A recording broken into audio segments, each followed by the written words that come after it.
শনিবার ভোররাতে চরম নাটকীয় পরিস্থিতির সাক্ষী থেকেছে কালীঘাট। অভিষেক বন্দ্যোপাধ্যায়ের আত্মসহায়ক সুমিত রায়কে তন্ন তন্ন করে খুঁজছে পুলিশ।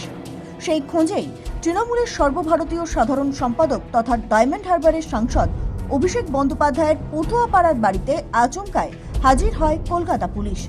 সঙ্গে ছিল শালবনী থানার পুলিশও। তালা ভেঙে ভেতরে ঢোকে তারা। তল্লাশি চলে প্রায় 90 মিনিট। ঠিক কী কারণে ভোর রাতে অভিষেকের বাড়িতে গেল তারা?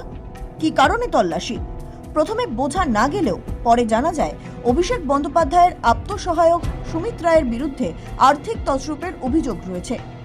অভিষেক বন্দ্যোপাধ্যায়ের বাড়ির তালা ভেঙে তাকে খুঁজতে গিয়েছিল পুলিশ। শনিবার দিনভর শিরোনামে ছিলেন সুমিত রায়। বাড়িতে খোঁজা হয়, শ্বশুর বাড়িতে খোঁজা হয়, এমনকি স্ত্রীর পানশালায় পর্যন্ত পৌঁছে গিয়েছিল পুলিশ। কোথাও খোঁজ মেলেনি সুমিত রায়ের। পুলিশের দাবি অভিষেকের পটুয়াপাড়ার বাড়িতেই নাকি পাওয়া গিয়েছিল সুমিতের ফোনের টাওয়ার লোকেশন।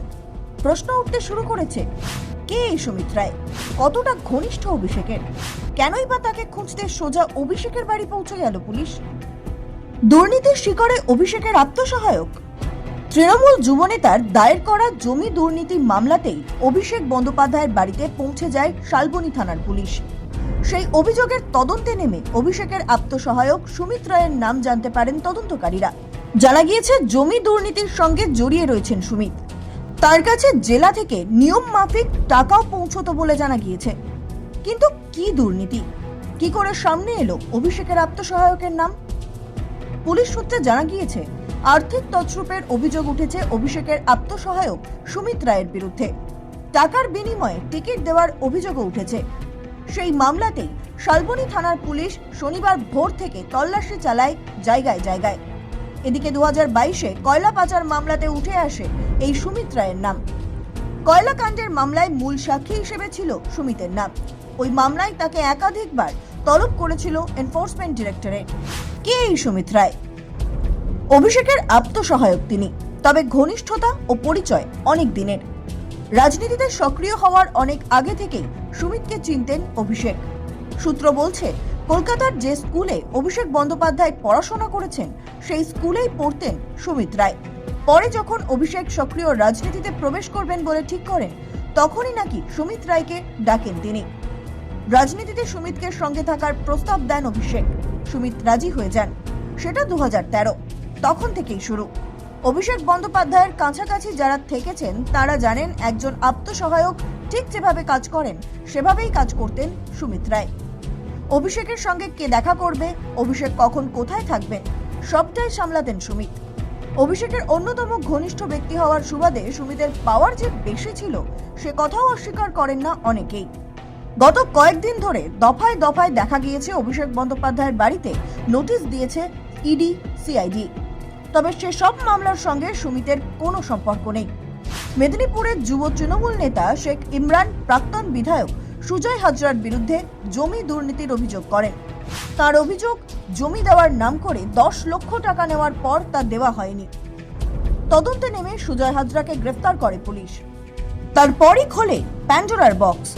অভিযোগ উঠেছে অভিষেক লবির নেতা হিসেবে দ্রুত জেলার রাজনীতিতে উঠে আসা সুজয় হাজরা বিধায়ক হওয়ার আগে থেকেই দুর্নীতি শুরু করেন। অভিযোগ, জেলার সভাপতি পদের প্রভাব খাটিয়ে সরকারি জমির চরিত্র বদল করেন। শালবনী থানার সীতারামপুর মৌজায় 10টি দাগ নম্বরে মোট 420 ডেসিমেল জমির দখল করে দলিল জাল করেন বলে অভিযোগ। শুধু ওই জমি নয়, 60 নম্বর জাতীয় সড়কের দুধারে কর্ণগড় অঞ্চলের বহু জমির এক প্রকার জাল দলিল করে নেওয়া হয়েছে বলে দাবি অভিযোগকারীর। এই দুর্নীতিতে অনেক রাঘব বোয়াল জড়িত বলে অনুমান পুলিশের। এরপর সুজয়কে হেফাজতে নিয়ে জিজ্ঞাসাবাদ করে পুলিশ। সোমবার তাকে ফের মেদিনীপুর আদালতে তোলা হবে, কিন্তু তার দুদিন আগেই বড় আপডেট পায় পুলিশ। পুলিশ সূত্রে জানা গিয়েছে ধৃত প্রাক্তন তৃণমূল বিধায়কই জেরায় অভিষেকের আত্মসহায়ক সুমিতের নাম নিয়েছেন। তারপর আর দেরি করেননি শালবনী থানার পুলিশ। শনিবার ভোর রাতে সুমিতের মোবাইল ফোনের লোকেশন ধরে হানা দেয় অভিষেকের বাড়িতে। তদন্তকারী সংস্থার সাথে গিয়ে কথা বলুন, তারা সার্চ করে গেছে, উত্তর তারা দেবে। আমি তদন্তকারী সংস্থার প্রতিনিধি নই, লুকিয়ে রেখেছি কি না আমার পুরো বাড়ি সার্চ হয়েছে, উত্তর তদন্তকারী সংস্থার প্রতিনিধিদের জিজ্ঞেস করুন।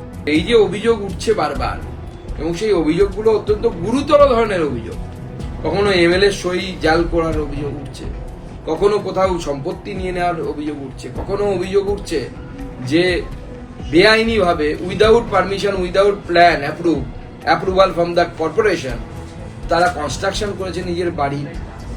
তো এই ধরনের ঘটনা যদি ঘটে, স্বাভাবিক অন্তত যে সরকার পরিবর্তন হয়েছে, এমন একটি সরকার এসছে যে সরকার প্রধানমন্ত্রীর যে নীতি না খাউঙ্গা না খানে দুঙ্গাতে বিশ্বাস করে, তো সেই সরকার যারা খেয়েছে তাদেরকে তো বমি করাবেই। সুমিত রায় ফ্যান ক্লাব, সেই ফেরেবাজগুলো কোথায়? সেগুলোকে একবার পুলিশ কান ধরে টেনে আনো যে সুমিত রায় ফ্যান ক্লাব। আর কি হচ্ছে? সুমিত রায়কে খুশি না থাকলে অভিষেকের টাইম পাওয়া যাবে না। অর্ধেক কর্মীদেরকে হতাশ করা হয়েছে। এইসব সুমিত রায় জাতীয় লোকজন, এরা গোটা পার্টিটার 12টা বাজিয়ে দিয়েছে।